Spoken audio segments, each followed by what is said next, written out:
I think that Amy Coney Barrett is an outstanding nominee to the U.S. Supreme Court. She is a sitting federal judge. She is a very well-respected law professor who has published important legal scholarship and who was selected by the students of Notre Dame Law School as the Distinguished Professor of the Year on 3 different occasions.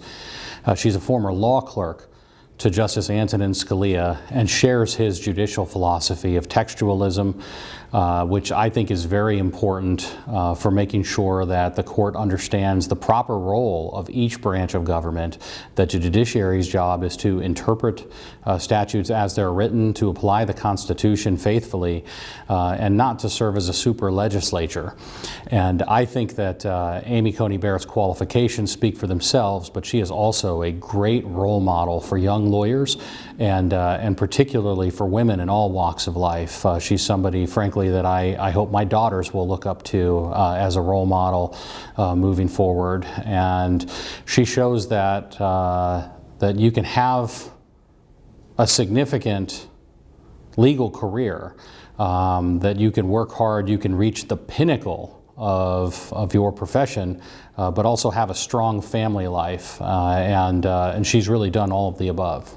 Well, I helped organize the letter that was sent by legislative leaders across the country, and we had legislative leaders from all 50 states covering nearly every legislative chamber in the country.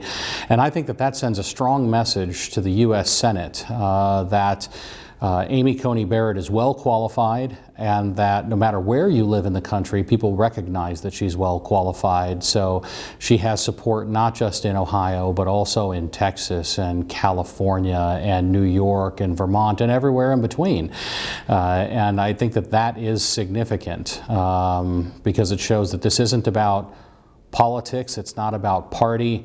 It's about making sure that we have the most qualified and the most capable people possible on the highest court in the land. And Amy Coney Barrett is one of the finest lawyers of her generation. And leaders from all 50 states recognize that. So we're hoping for a full and fair hearing process, one that focuses on her qualifications, on her judicial philosophy, and not on politics or other factors that we've seen bandied about over the last few weeks, like her religion. I think it's incumbent upon the Senate to focus on the things that matter.